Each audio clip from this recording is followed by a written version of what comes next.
cómo hacerle para... No sé cómo hacerle para que... Es que mira, aparece eso. Si lo minimizas. Le pongo minimizar. Y me aparece esto. Pero ¿cómo compartir? Sí, compartir toda la pantalla. Creo que ya. Creo que sí. Sí, se escucha. Sí, si quieres. Me dijeron que sí. Sí se escucha, ¿no? ¿Sí se escucha? Aquí la apaga. Sí, se escucha. No. Porque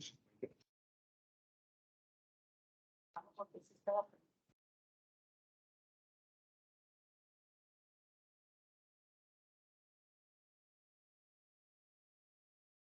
Sí. Sí, si quieres.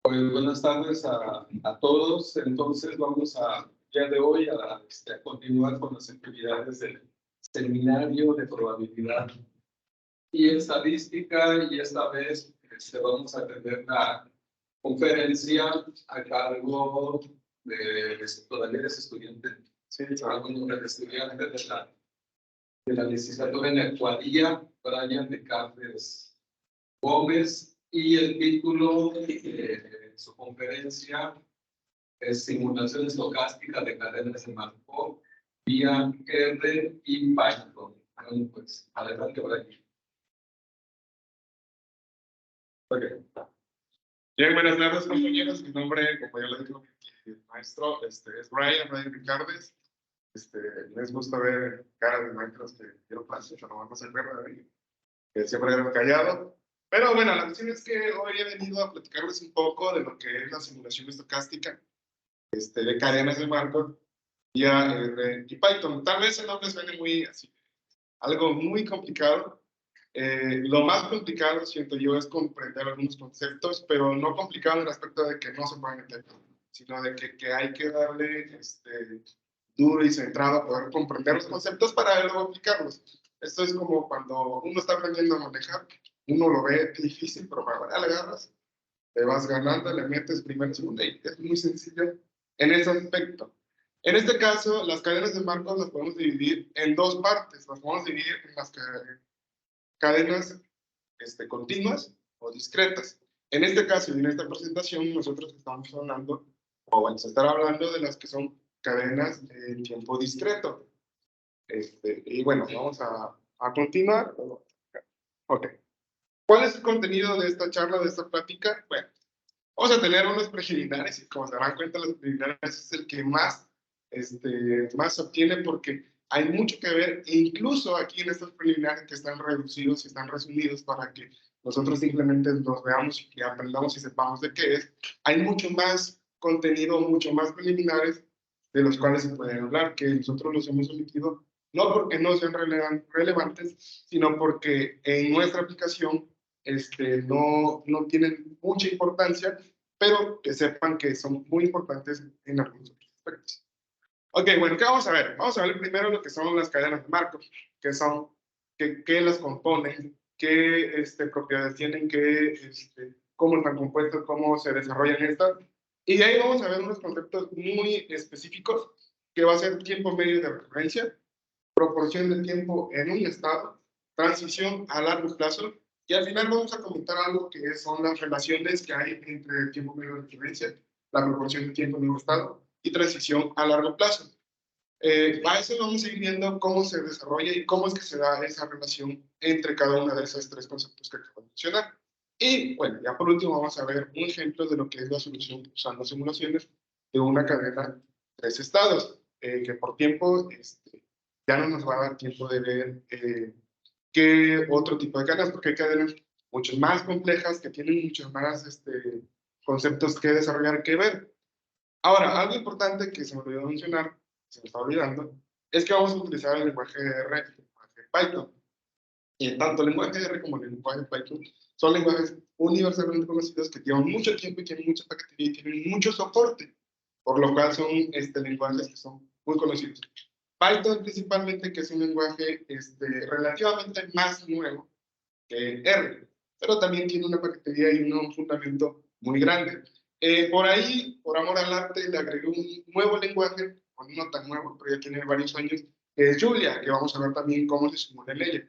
Y ahí les voy a comentar por qué agregué este lenguaje.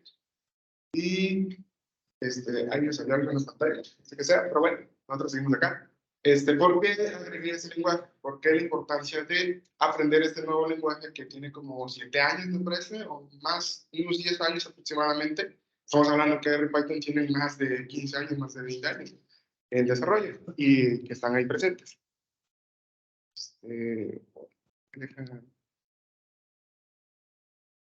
Sí, lo que pasa es que me salió esta parte y ahora sí. Es que ese rato salió la barra que... Pero lo puedo dejar ahí. Es que el problema es que ya ha salido aquí la barrita. Ok, vamos a los preliminares entonces. Conceptos básicos. ¿Cuáles son los que vamos a ver? Ahí nos dice que son estados de la cadena, matriz de transición, probabilidad de transición y número de visitas. Hay muchos más conceptos, como les digo, que nosotros vamos a estudiar estos, porque estos son los que vamos a utilizar para la simulación. Ok, bueno, tal vez se está preguntando qué es lo que estamos viendo ahí. ¿Qué es eso? Bueno, una cadena de Markov se puede estudiar a partir de su matriz de transición. Y la dimensión de esta va a estar dependida de la cantidad de estados que tenga nuestra matriz de transición. Ahora, una matriz de transición se compone de lo que son las probabilidades de transición. Más adelante vamos a ver un ejemplo. Aquí lo que estamos viendo es como que una sucesión de números, una x sub n, en el cual va a ir desde n, va a ser desde 0 hasta n estados o n números, nosotros lo podamos ver. En este caso no decimos n números, decimos n estados, porque es una matriz de probabilidad de transición que está compuesta de estados. Ah, bueno. Aquí voy a salir. Ok, como ya vimos, la X grande representa lo que son la cantidad de números, pero ahora las X ya son ahora variables aleatorias, en los cualquier estados, desde X0 hasta Xn más 1, se va a cumplir la siguiente igualdad. Esa igualdad, hasta cierto punto, parece decirse que se ve que está muy larga, pero al final se puede resumir en que esta igualdad se resume que es una propiedad de Markov. ¿Cuál es esa propiedad y qué consiste esa propiedad? Indica en que la probabilidad de estar en el estado futuro, xn más 1, depende solamente, o bueno, el compartimiento futuro de un sistema depende del pasado más próximo. Es decir, mi futuro presente, mi futuro solamente depende del presente. Es decir, llamándole estados, lo que pase hoy en mi sistema, solamente lo de hoy va a afectar a lo que pase mañana, es decir, en el futuro. Esa es la propiedad de Markov, en el cual nosotros decimos que no afecta lo que ya sucedió en el sistema. Podría haber pasado 5, 10, 20 pasos o 20 cosas en cada estado, pero no importa, lo que importa es el último, porque es el que va a afectar directamente a mi futuro. Ok, bueno. Esto sí, así como que a rasgos grandes de lo que es una cadena de Markov, ahorita vamos a ver más a fondo lo que es. Y bueno, vamos a hablar de homogeneidad en el tiempo. Esto es importante porque nosotros, al estar hablando de esto y de estar metiendo este concepto, estamos metiendo de que vamos a poder simular, es decir, que nuestros estados y nuestras probabilidades van a seguir siendo las mismas a través del tiempo. ¿Cómo? Ok, bueno, así se mira una probabilidad de transición. Ahorita vamos a ir a ver cómo se da la homogeneidad. La matriz de probabilidad de transición, en este caso, no es así en todos los casos. Esta es una matriz de 3 estados. Empieza en el estado 0, sigue en el estado 1, sigue en el estado 2. Y, ok, nos dice, prácticamente, como les dije, es una matriz de 3 por 3, es cuadrada las matrices. o las cadenas de Markov siempre tendrán matrices cuadradas. Nunca podrá tener una matriz de 3x4. Entonces, tiene que ser una matriz cuadrada. Si es de 2 estados, va a ser de 2x2. Si es de 3 estados, va a ser de 3x2. Si es de 4 estados, y así, hasta que sea hasta n estados, va a ser de n por n. En este caso es un ejemplo muy pequeño para que podamos visualizarlo, en donde en el segundo punto nos dice la probabilidad I sub j, que es la probabilidad de transición de pasar del estado I al estado J. Aquí, esto no es una ley, esto es más como que un resultado aislado en el cual es simplemente para ejemplificar, nos dice que la probabilidad de pasar del estado X1 es igual a J dado que se inició en el estado I, es decir, la probabilidad de pasar del estado de pasar al estado 1 no depende exactamente del estado 0, es decir, del estado anterior a él. Así es como se entiende esta parte de acá. Ok, eso es en un estado particular. Ahora, la probabilidad de transición en n pasos se define de la siguiente manera. Como en el anterior paso, no sé si se dieron cuenta, pusimos que la probabilidad x sub 1 es igual a j dado x0 igual a 1, igual a i, perdón. Ahora en este caso ya no es n, porque estamos calculando la probabilidad de empezar desde el estado 0 a llegar al estado n en n pasos. Y esto se denota como la probabilidad de ir del estado I al estado J en n pasos. Si se dan cuenta, regresamos al siguiente donde dice, en donde P y sub J, que es x1 y x0. Aquí P y sub J ya no tiene n, no tiene nada, no tiene nada, no tiene un paréntesis con una n, no tiene nada porque es solamente un paso, pasamos del estado 0 al estado 1 y esa es la probabilidad que estamos calculando. Ahora, cuando estamos hablando aquí de pasar de estados a estados, para que se pueda comprender, imaginemos, ¿no? Hay una persona que en las mañanas de la escuela va a sus servicios y prácticas profesionales, y ya luego de ahí regresa otra vez a su casa, o pongámoslo así, va a la escuela, luego a las prácticas, luego va al gimnasio y luego regresa a su casa. ¿Cuántos estados hay? Hay 4. Su casa, escuela, su servicio, las prácticas, donde sea que sea, y de ahí regresa otra vez más, va al gimnasio y de ahí otra vez a su casa. ¿Okay? Hay 4 estados, no importa que la casa se vuelva a repetir, porque vuelve a regresar a su casa. ¿Qué sucede entonces? Ahí más adelante vamos a ver estos conceptos, pero para que podamos tener un panorama más grande, en la mañana voy yo a la universidad, paso cierto tiempo, ya de ahí vuelvo a ir a las prácticas, paso cierto tiempo en ese lugar. Eso varía, depende de las cuestiones que me pongan a hacer, el tiempo que necesito estar ahí. De ahí pasa otro cierto tiempo y voy al gimnasio y ahí paso cierto tiempo entrenando y de ahí vuelvo a regresar a mi casa.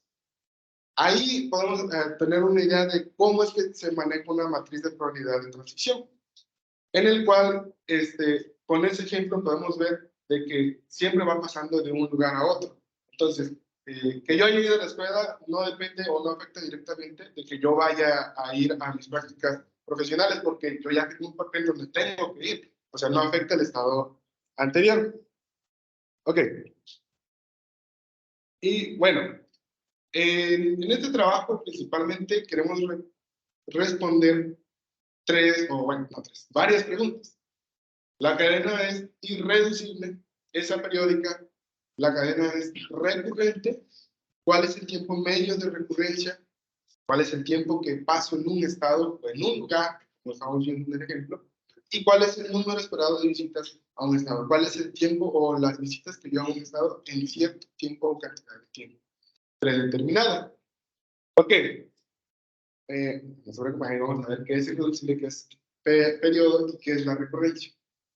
Irreducible, dice, todos los estados se comunican entre sí. En el ejemplo que les puse, estaba yo hablando, decíamos de que íbamos de mi casa a la escuela, de la escuela a las prácticas, de las prácticas al gimnasio, y así sucesivamente.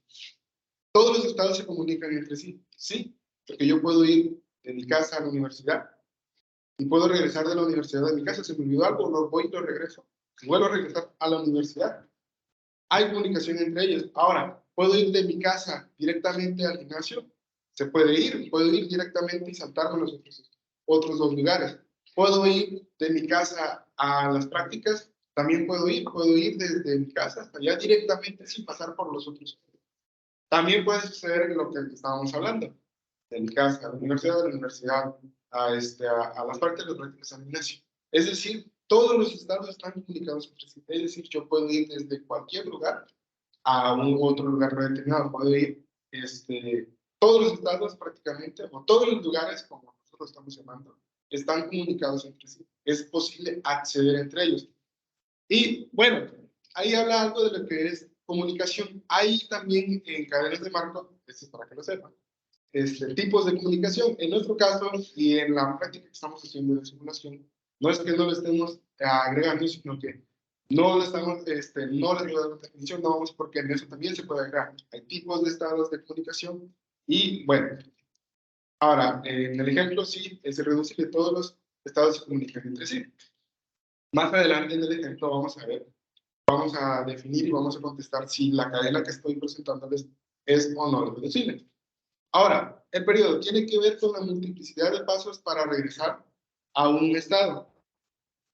Es decir, prácticamente, como estamos viendo, en las 4 partes en que podemos estar en nuestro ejemplo, ¿cuántos pasos necesito para llegar a las prácticas profesionales? Pues primero salgo de casa, voy a la universidad, luego a las prácticas, estoy dando 2 pasos y llego al estado o al lugar en el cual yo estoy. Entonces, pero como todos están comunicados entre sí, el periodo se puede ver de 2 formas. Cuando damos la definición del periodo, que es el mínimo de pasos que se pueden dar, es una fórmula ahí muy sencilla, pero más adelante vamos a aplicar y la vamos a ver. Puede ser cuando es periodo 1, es decir, en un solo paso puede llegar a un estado, o regresar a un estado, esa cadena se llama, o ese estado es aperiódico, y así podemos sacar el periodo para cada uno de los estados. Esto es importante porque a la hora de aplicar y ver si son, qué tipo de periodo tiene cada uno de los estados, podemos aplicar la simulación o no. Ahora, la recurrencia.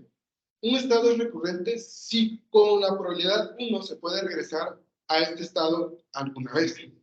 Es decir, como sabemos en probabilidad, solamente puede haber probabilidad entre 0 y 1. Cuando es 1 es un éxito garantizado, cuando es un éxito no es posible. Ahora, la cuestión es de que, ¿cuál es la recurrencia? En el ejemplo que estábamos viendo, ¿puedo regresar o puedo ir a un estado alguna vez? Sí, puedo ir a cualquier estado en una sola vez. Alguna vez puedo regresar alguna vez a un estado. Es un hecho de que yo puedo ir a cualquier estado, puedo regresar. ¿Por qué? Porque ahí vienen los conceptos. Es irreducible y todos los estados son entre sí. Entonces, es posible y es recurrente en nuestra cadena este ejemplo. Ok.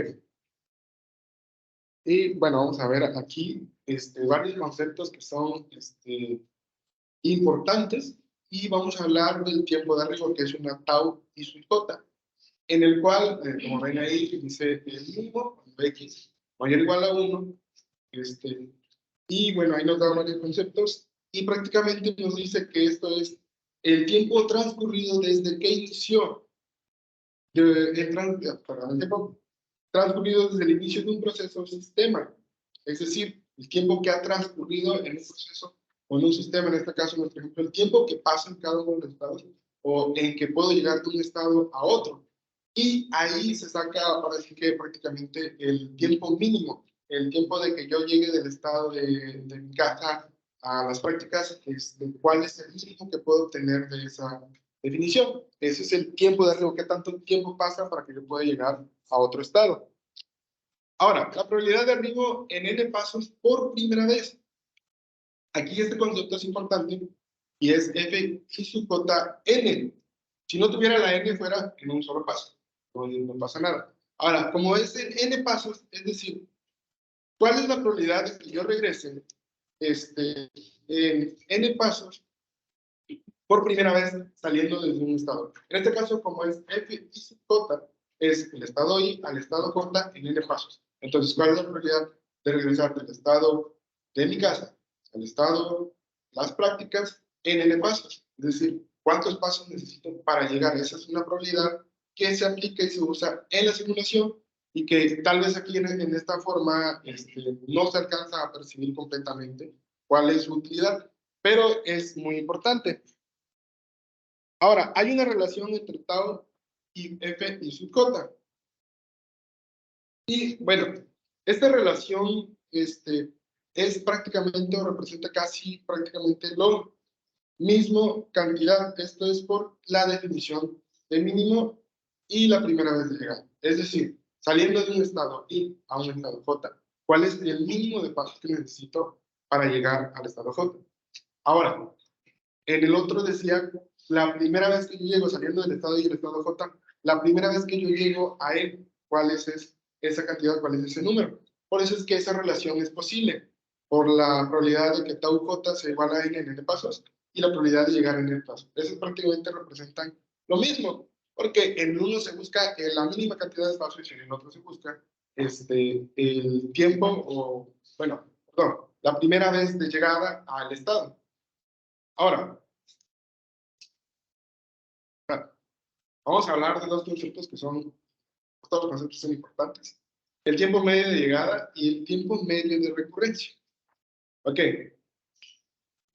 Bueno, en la fórmula que podemos ver ahí, estamos con mu sub j y estamos agregando un valor esperado de tau sub j, tau i sub j, en el cual nosotros, aquí en la fórmula, como se puede ver, estamos agregando un valor esperado, pero ya para desarrollarlo, para poderlo aplicar, hacemos una sumatoria desde n igual a 1 hasta infinito, donde n simula, o bueno, figura como el número de pasos y la f sub j, pues las probabilidades de cada uno de los pasos. Entonces, prácticamente, como les estaba comentando, este tiempo medio de llegada es prácticamente pues, una cantidad, una probabilidad de la cual nosotros, bueno, no es una probabilidad, perdón, promedio. Es un promedio, exacto. Prácticamente del cual nosotros calculamos pues, el promedio de llegada o el tiempo medio de llegada a un estado partiendo desde otro estado. Es decir, siempre vamos a hablar de un estado I al estado J. Sacamos un promedio y conocemos cuál es ese tiempo medio de llegada. Ahora, el tiempo medio de recurrencia, si alcanzan a ver, podría decirse que se parecen, pero la única diferencia es de que partiendo de mu sub j ya no es mu i sub j, ya no parte de un estado I a un estado J. Ahora parte del estado J, y como está solamente J, estamos diciendo que parte del estado J al estado J otra vez, en el cual calculamos el tiempo medio de recurrencia de ese estado. Ahora, este tiempo, o este promedio, son los tiempos necesarios para regresar al mismo estado, o sea, al mismo estado J, desde el estado J. Esto es importante conocerlo porque podemos conocer cómo se comporta un estado a través del tiempo, cómo se va desarrollando un sistema por cada uno de los estados. Ok. Ahora, vamos a hablar de otro concepto, importante también. La proporción de tiempo en un estado se refiere a la fracción de tiempo total que una cadena pasa en un estado específico. Y se define como nos muestra acá, 1 sobre n por la sumatoria desde k igual a 1, desde k sub k, desde x sub k es igual a j. Ok, bueno, esta esperanza nos dice... Bueno, es de que proporción de tiempo en un estado, es decir, qué tanto tiempo pasa nuestra cadena en un estado. Y prácticamente sacamos una proporción en qué tanto pasa en ese estado a través del proceso del estado. Donde nos dice que x sub k igual a j es igual a 1 cuando la cadena visita el estado j en el tiempo k. Es decir, cuando llega al estado j. Esto es importante conocerlo porque así sabemos qué tanto se estaciona, no solamente en un estado, porque esto se aplica en los dos estados. Y vemos qué tanto se aplica en este estado, qué tanto tiempo pasa en el estado 1, en el estado 2, en el estado 3, en el estado 4. En definiciones en conceptos de proporción, de tiempo. Ok. Ahora, hablando de transición a largo plazo,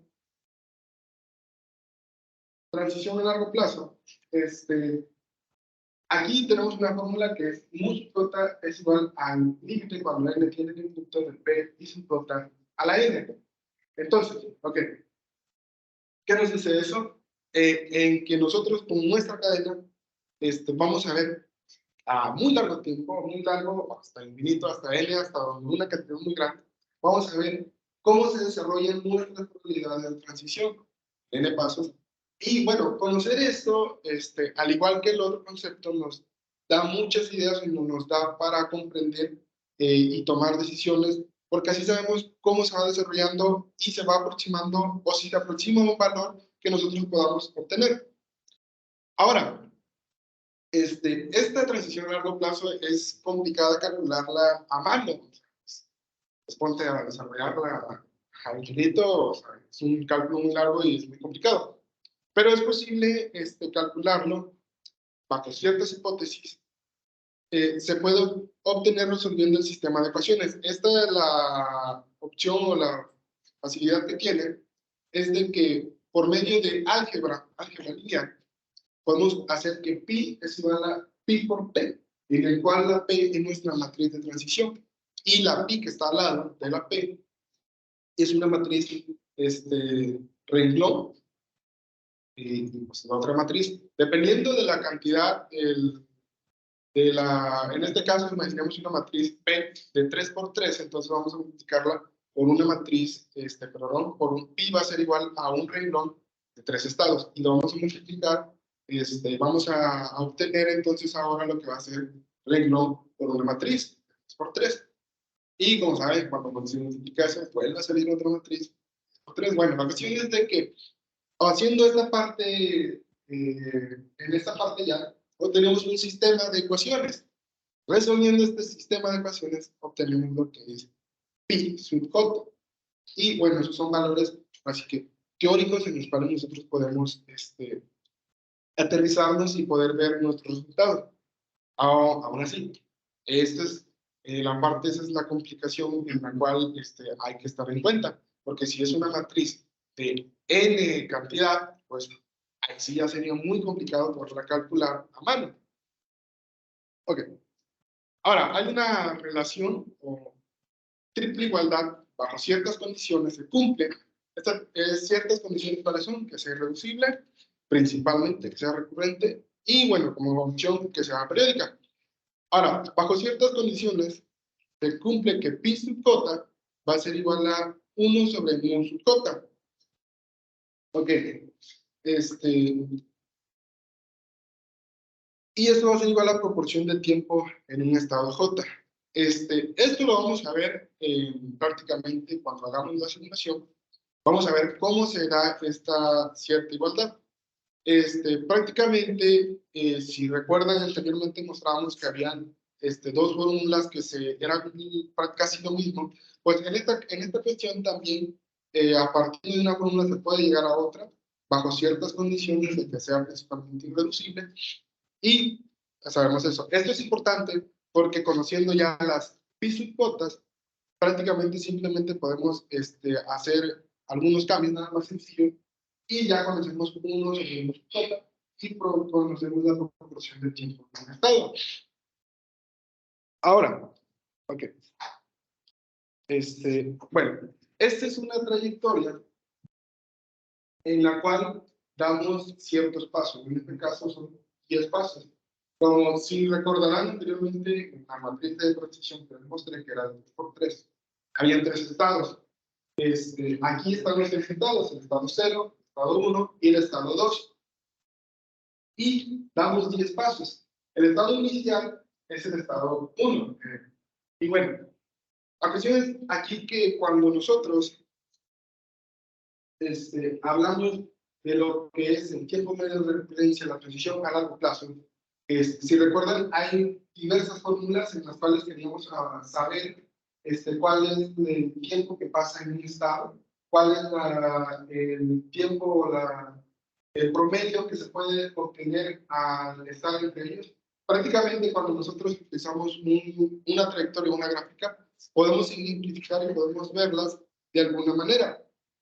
Y bueno, en esta trayectoria, como se puede ver, hay diferentes calles en diferentes estados, y de esta manera nosotros podemos ver aquí de esta forma cuál es la forma o la trayectoria, para la redundancia, que está tomando nuestra matriz. ¿Qué tanto cae en estado 0? ¿Qué tanto cae en el estado 1? ¿Qué tanto cae en el estado 2? Cuánto de aquí podemos obtener mucha información visualmente. Y bueno, hablando de la cadena de 3 estados, bueno, esta cadena fue generada mediante la implementación de código en R, con la condición de que fuera estocástica, porque, bueno, eso es una definición también.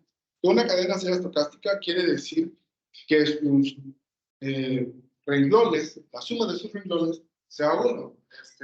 Bueno, aquí se puede ver 1, 0.1, 0.8, que pues es 1, y así sucesivamente cada uno de los demás. Ok. Y bueno, esta cadena tiene por diagrama de transición este dibujito que tenemos aquí. Ahora, si recordamos, hablábamos hace rato de que la cadena puede ser reducible, periódica y recurrente. Ok. ¿Cuál es la definición de reducible? En reducible decíamos que la cadena había comunicación entre cada uno de los estados. Aquí está el estado 1, el estado 2 y el estado 3. Si nos damos cuenta, ¿es posible llegar del estado 1 al estado 1? Sí, es posible, aquí mismo. ¿Es posible llegar del estado 1 al estado 2? También es posible. Y es posible llegar del estado 1 al estado 3, también es posible. Y así sucesivamente en cada uno de los estados. Es posible que entonces nuestra cadena sí es irreducible. Porque todos los estados están conectados entre sí. Ahora, si nuestra cadena es aperiódica, o el periodo de nuestra cadena, prácticamente, ¿cuántos pasos son necesarios para regresar al estado 1? En un solo paso podemos regresar al estado 1, también en el estado 3, también en el estado 2. Por lo cual, podemos ver que nuestra cadena es aperiódica, porque se puede regresar en un solo paso. En este caso no siempre sucede de esta manera. Ahora, cuando nuestra cadena es recurrente, hablamos de que es la probabilidad de regresar, cuando la probabilidad de regresar a un estado es igual a 1, es decir, ¿cuál es la probabilidad de que yo pueda regresar del estado 1 al estado 2? ¿Cuándo sucede eso? Cuando es posible llegar a ella, es cuando es 1. ¿Puedo llegar del estado 1 al estado 2 en un solo paso? Sí puedo llegar en un solo paso. Ok. Ahora, aquí los resultados de la simulación que hemos simulado aquí en esta parte. Hemos simulado lo que es el tiempo medio de recurrencia. Y nos podemos dar cuenta que hay variaciones muy ligeras, muy pequeñas, pero todos se aproximan a un valor como tal. Todos los 3 están en 100%, los 2 están en 1.75, bueno, el fue el que se le puso más. Y bueno, el equipo medio de referencia se calculó para cada uno de los estados. Y bueno, en la simulación de Python y Julia, los dos están más o menos aproximados. Pero ahorita que veamos los códigos, vamos a darnos cuenta que tanto en R como en Python hemos establecido un límite de simulaciones o un límite de simulaciones o una cantidad de simulaciones. Y en Julia hemos hecho unas más simulaciones. Ahorita les voy a explicar por qué es posible esto. Ok, pero bueno, vamos a dar la simulación.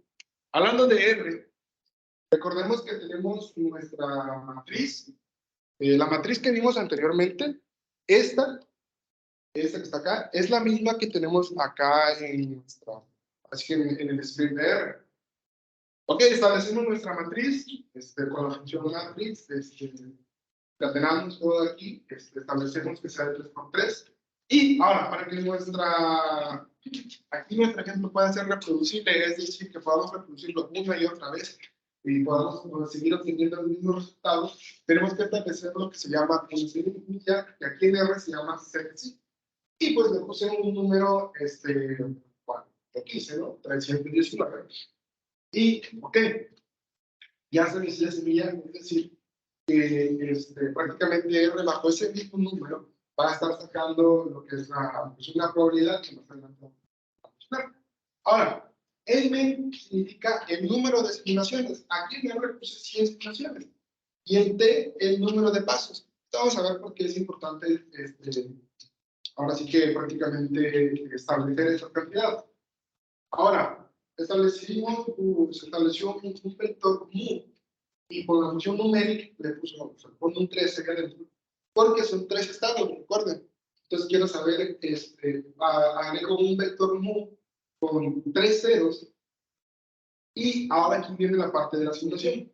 Aquí es importante recalcar algo. Aquí en esto estamos utilizando for y else igual. Y esto es posible por medio de paqueterías en R, Python, Julia, bueno, Julia también. La cuestión es de que por medio de paqueterías se puede hacer la simulación y nos quedan 3, 4 líneas. Pero la cuestión es aquí que utilizando las funciones básicas que todo el mundo puede comprender en R, se hace la simulación. Ahora, ok, empezamos con la simulación. Hay 3 for, y si se dan cuenta, uno está dentro del otro, o lo que se llama es que son anidados. Ok, aquí en el primer for que establecemos que partiendo desde L, puedes seleccionar del 0 al 2, X0 empieza en L, y el L va a ser pues, prácticamente un número aleatorio que se va a escoger. Sí, va a ser el estado inicial en el cual se inicia. Y esto lo vamos regresando, vamos guardando en una variable que se llama regresos, y se va a llamar número M. ¿Por qué? Y recuerda, M es el número de simulaciones. Entonces, esto es importante. Ahorita vamos a empezar esto. Ahora, hacemos un for, sí, desde 1 hasta M. Es decir, cada vez que acá otro for esté actualizándose, regresamos a este for y vamos a ir guardando las cantidades que nos va dando. Y bueno, vuelve a iniciar en un estado, así que vuelve a iniciar en un estado inicial, X0, L, y él los coge de esta manera. La cuestión es de que este for es para ir guardando el número de simulaciones. Ahora, este for, el siguiente for, el último, el central, empieza desde K, desde 1, empieza desde K, desde 1 a T, empieza desde un paso hasta T pasos, que son 100 pasos prácticamente. Y aquí viene muy importante, en el cual nuestra X escogemos de 0 a 2, que es 0, 1, 2, 0, 1 y 2, que son nuestros 3 estados de nuestra cadena. Le indicamos que por medio de una función sample, escoja la probabilidad, prácticamente por medio de sample, escoge una probabilidad de cuál estado seguir, cuál trayectoria seguir. Y decimos, ok, escoge un estado inicial. Si el estado inicial se guarda en X es igual a X0. Recuerden que dijimos que X0 es prácticamente que escoge de 0 a 2, de 0 y 2. Si es igual a este estado inicial, entonces guárdalo en regreso y es un número por 1. Si no, entonces va agregando un contador, mientras que X sea diferente de X0, mientras que esto sucede simplemente si es igual al estado inicial, pero mientras que sea diferente al estado 0, entonces vuelve a escoger otra probabilidad, otro estado. Si recuerdan la trayectoria que vimos hace rato, empezaba en un estado 1 y se iba al estado 2 y así se iba de esa forma. Esto prácticamente es como que la idea de lo que hay detrás de eso. Empieza escoge un estado, pero si es igual, vuelve a regresar y almacénalo. Ok, aquí entonces empezamos en el contador y contamos uno y le agregamos uno más. Ok, ¿qué regresa? Entonces, en regreso, en el 10 vamos guardando el J. Es decir, mientras que si regresa al estado, si empezamos en el estado 1 y me da que regresa al estado 1, entonces guarda ese valor. Si no, sigue generando valores y va generando 1, 2, ceros, 1, 2 y ceros, y así se va a ir en forma aleatoria, por eso son los samples para escoger estados de forma aleatoria. Y bueno, ya de ahí regresamos a nuestra variable mu, que si recuerdan es un vector de estados de puros ceros, pero de 3 ceros prácticamente. Y va a ir guardando cada uno de estos valores en el mu, en el S, prácticamente, no, en el L más 1, el valor de este vector. Y a eso, mediante el pi, es promedio, el promedio de regreso, conocemos lo que es mu. Ahora, cuando saca el resultado, le dice que el tiempo medio de regreso en el estado 1 es de 7.05, en el estado es de 1.75 y en el estado 3 es de 2.98. Ahora, ok. Ese prácticamente es el promedio de los tiempos necesarios para volver sobre el mismo estado. Es decir, el promedio para regresar al estado 1 con tantas simulaciones o con tantos pasos, en este caso es de 7.05. Al estado 2 es de 1.75. Y al estado 3 es de 2.98. ¿Ok? Esto es importante conocerlo, como ya se había comentado, conocer el tiempo medio de recurrencia, porque sabemos en aplicaciones como son en ingeniería, en áreas de salud, en biología, en economía y finanzas, al aplicar eso podemos ver cómo se desarrolla un problema económico o social también, y podemos decir, bueno, regresa más, el promedio para regresar al estado 1 es más grande, al estado 2 es menor, y ahí se toman las decisiones. Por eso que es importante esta parte de la simulación. Ok. Prácticamente, ahora, si nos damos cuenta, hay una gran diferencia entre tanto el código de R como el código de Python. Si nos damos cuenta, aquí no mandé a llamar ninguna factoría, no dije, perdón, ninguna librería, y no mencioné ninguna. Ahora, en Python cambia un poco más la cosa, porque aquí importamos de forma paquetería que se llama NumPy, y la nombramos NumPy, que es como que la abreviación. Ellos desarrollan, disculpa, y hay algo que significa.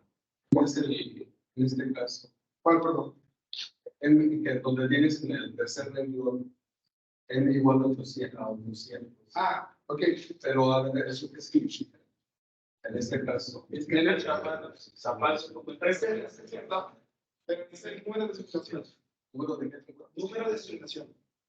Ah, Número de simulación. Porque vi que en el anterior puede ser Sí, tenerle. sí, pues sí. ¿Y por qué no pones 100 como 400? Ah, bueno, la cuestión es de que, por ejemplo, en el número de simulaciones, aquí, en R, tanto en R como en Python utilizan que primero compilan y luego dan resultado. La cuestión es de que en mi caso, cuando yo compilaba con 800, una cantidad más grande, en R me tardaba mucho más que en Python. Entonces yo digo, bueno, voy a aprovechar en Python, que en Python sí nos está corriendo mayor cantidad, y por eso lo dejé en 100 nada más, para identificar simplemente. Ah, bueno, es simplemente orla, que estén igual a 100 porque es el tiempo. Exactamente. Sí, así es. Entonces, probablemente a eso se deban esas diferencias. En la tablita. Sí, o sea, la tablita esa si la muestras. Sí, así es. Pues sí, con simulación, Sí, así es. aunque ahí no hay una vez que la muestras otra vez. La tablita. Ah, perdón.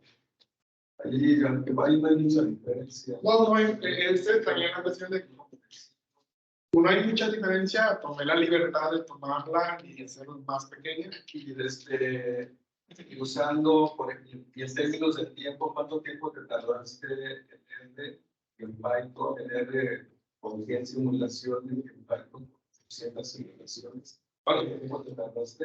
Es decir, aproximadamente. Aproximadamente, pues bueno, en R, que son 100 simulaciones, pues no tarda más de 15 segundos en sacarla. Pero cuando ya le ponía 800, 1000 en esa cuestión, ya tardaba un poco más de 30 segundos. Incluso cuando ponía 1000, se tiraba a tardar un poco más. Eso no es tanto por el software, sino por la potencia también de nuestros equipos. Eso también afecta en cierto punto. Pero no descubriste por la misma como. Sí. Y y en Python, ¿cuánto te tardabas? En Python, con los 1000, tardaba lo mismo que con los 100 de R. Y si le subía más, pues ya iba subiendo. O sea, sí se marcaba una pequeña diferencia, o sea, en el aspecto de que lo corre y pues, que son 15 segundos. A veces pasa. ¿Y en Julia cuántas simulaciones hiciste? Ok, bueno, ahí vamos a lo interesante. Pues una pregunta rápida. Por ejemplo, nunca intentaste, por ejemplo, en Python 100 y compararlo con R. Sí. Sí, ¿Y cómo pero varía? no era mucho, o sea, mucho, una decimal o 10, 20 decimales, o sea, no hay mucha variación como tal. Y bueno, Y en Julia, ¿cómo tuvo la simulación? ok, bueno, más ahorita de desarrollar esto, prácticamente es lo mismo, simplemente cambian las, recuerden que dentro de SetZip aquí es NumPy Random Zip, ¿vale? Es NumPy, número de simulaciones, aquí NumPy ceros, aquí la particularidad de NumPy es muy, el NumPy Alba crea una matriz, y aquí ya los for ya cambian también la sintaxis, pero prácticamente realizan lo mismo y al final nos regresan, si recuerdan, nos regresan los mismos valores, pero no regresan, simulan la cantidad de simulaciones que nos pongamos y nos regresan valores aproximados. Ahora, ¿qué pasa con Julia? Julia, aquí sí tenemos que utilizar baterías. Que como es no tiene implementada así de cajón diversas situaciones. Utilizamos random, utilizamos distributions. Y bueno, para crear una matriz, utiliza la función reshape y ahí escribimos la matriz de esa forma. Establecemos nuestra semilla, que aquí es random.c. Y ahora, el número de simulaciones, en este caso, son 100.000 simulaciones. 100.000 simulaciones. Son la misma cantidad de pasos, 100, todas son 100. Pero aquí son 100.000 simulaciones. ¿Cuál es ahora sí que lo importante o lo que más llama en esta parte de la simulación?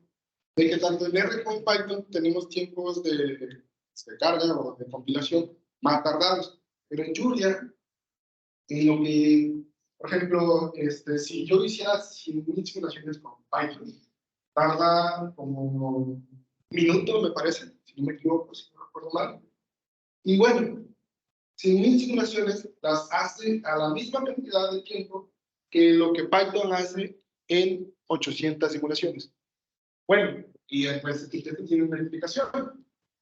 Esta es la ventaja que nos da Julia, que prácticamente los tiempos de compilación son menos tardados que en R y Python. Esto se debe a que tanto R como Python tienen, para no entrar en tecnicismos, primero compilan y ahí nos arroja el resultado. ¿Qué pasa en Julia?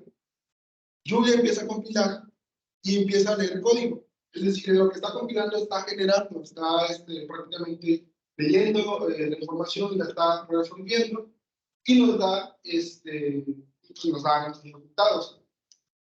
Esa es la ventaja que tiene Julia, que los tiempos de compilación o los tiempos de carga de los datos son más rápidos y nos da la oportunidad de poder meter números de expresiones más grandes y eso nos da la oportunidad de acercarnos a una aproximación más real. Ahora, aquí algo que no mencioné, pero que es importante, el número de simulaciones no se escoge aleatoriamente a que quiero hacer mil simulaciones. No, hay una desigualdad que llama la desigualdad de Chebyshev, que no le hemos tratado de desarrollar completamente en este trabajo, pero como esta es una identificación nada más para presentar, tomamos la decisión de prácticamente presentar y mostrar que, bueno, en Julia nos da esa oportunidad. El problema con Julia es que es un lenguaje reciente y no hay muchas paqueterías o no hay mucho soporte como tal, como en R, Python, que son paqueterías o son lenguajes muy robustos y están bien desarrollados. Aquí todavía faltan paqueterías que son útiles, pero cuando menos las básicas están aquí disponibles. Y bueno, pasa lo mismo que con el otro. Prácticamente le decimos, empieza en un estado inicial, escoge el siguiente estado inicial, si es el mismo al anterior, guárdalo y vuelve a iniciar. Y si no es el mismo estado inicial, sigue continuando a ver hasta que vuelvas a regresar y así se desarrolla nuestra trayectoria o el número de pasos que nosotros pedimos. Y bueno, como pudimos ver, estos son los resultados que pudimos obtener. Lo más, ahora sí que lo más llamativo es de mantener con Python y en Julia los resultados son aproximadamente iguales. La cuestión es que en R hicimos 100 simulaciones, en Python 800 y en Julia hicimos 100 simulaciones. Por lo cual, podríamos decir que tenemos una aproximación más grande, más cercana en lo que es Julia, en esa parte. Ahora, ese es el tiempo medio de recurrencia en el cual, bueno, ya el tiempo ya se acabó. Bueno, a es de que les presentamos el tiempo medio de recurrencia. Recuerden que es para tomar decisiones, ver cómo se comporta nuestra cadena.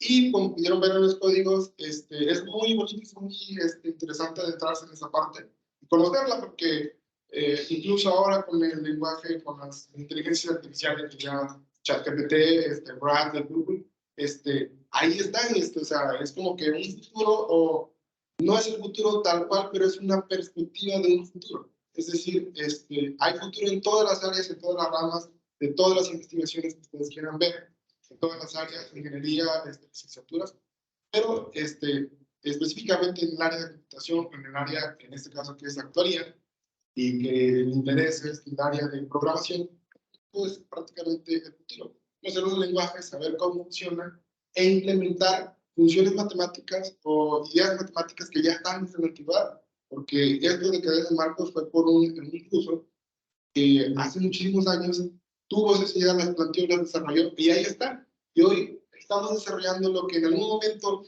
para él fue no imposible, pero sí muy lejano, visualizar de que íbamos a hacer una cadena de muchísimos estados y que íbamos a ver los resultados como tal. Y bueno, esto ha sido todo de simulaciones gráficas de cadenas de marcos vía R y Python. Julia fue un agregado, más que nada para ver este nuevo lenguaje que está teniendo auge y que en algún momento va a posicionarse, se cree que se va a posicionar como un lenguaje muy útil por las cuestiones de computación. Bueno, eso es todo de mi parte. Muchas gracias.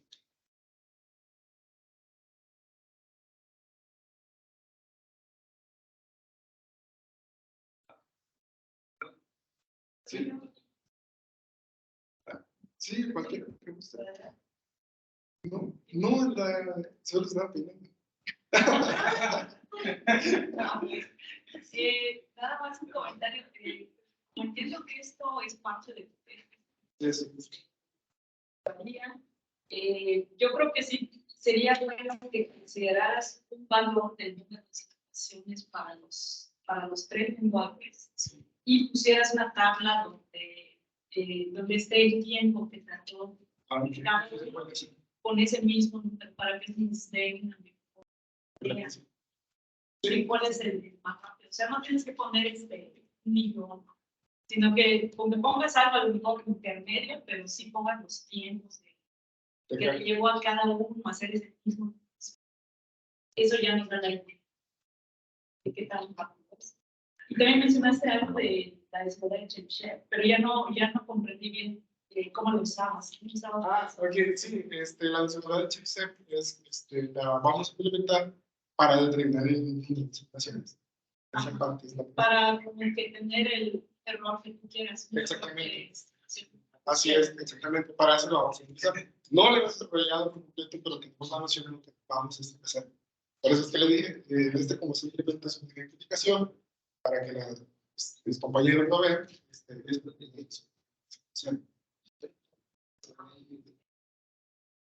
¿alguna otra duda?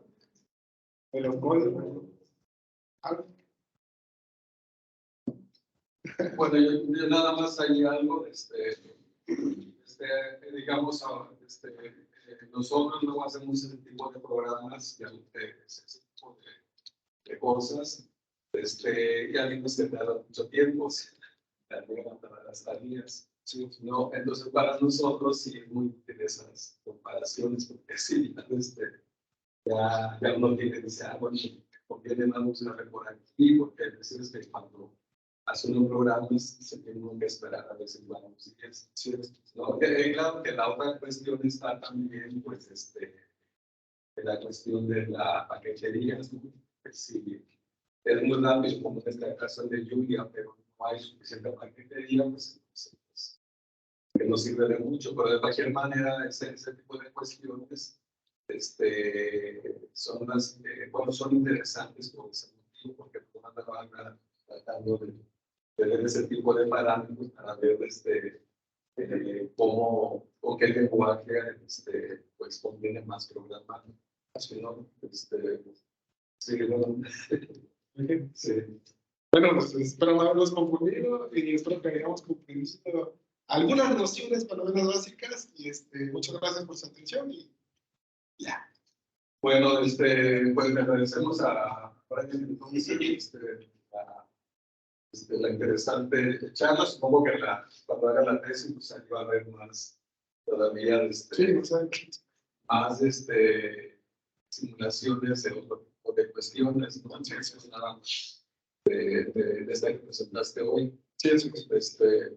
Bueno, la constancia luego se la damos, ¿verdad? Una lección.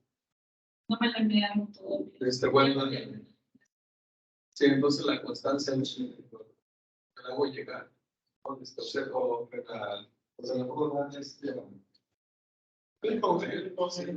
sí. Bueno, pues muchas gracias. Gracias, Brian. En línea, no sé si hay preguntas para quienes están en línea o comentarios.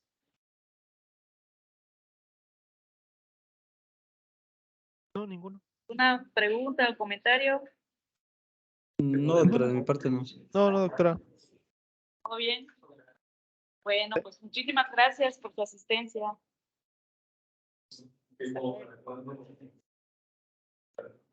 ¿Para cuándo? Hasta luego, nos vemos. Hasta luego. Sí, hasta nos luego. vemos. Adiós.